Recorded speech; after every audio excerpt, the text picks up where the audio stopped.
Welcome to the Tech Egg. Don't get scrambled. Enjoy the video. In this video, I will explain how to pass the CompTIA Security Plus exam. Begin by reviewing the official exam objectives and prioritize high-weight domains first.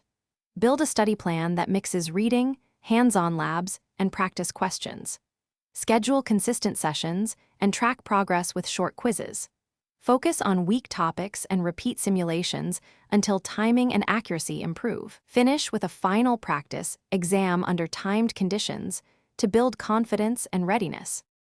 Start by mastering threats, vulnerabilities, and attack vectors with real examples and diagrams. Then dig into network security, encryption methods, and secure protocols to understand protections and trade-offs. Spend time on identity access management, authentication, and authorization models with hands-on labs. Finally, study risk management, governance, and incident response procedures so you can apply concepts in scenarios.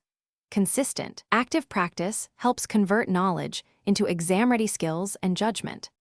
If you are finding this video helpful, please subscribe and like to support future content.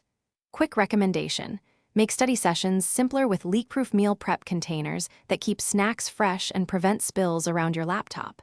They save time and reduce cleanup, making long study days more comfortable. Check the description for the product link and other deals to grab one. Thanks. Now let's get back to the video. Aim for regular timed practice exams to improve speed and decision-making under pressure. Review explanations for missed questions and rework similar problems until answers are consistent. Practice performance-based tasks using virtual labs or home setups to build hands-on confidence. Before exam day, confirm check-in requirements, travel time, and ID rules so nothing is forgotten. Get good rest the night before and use a calm routine to arrive focused and ready to perform. Thanks for watching. Consider subscribing if I helped unscramble your problems.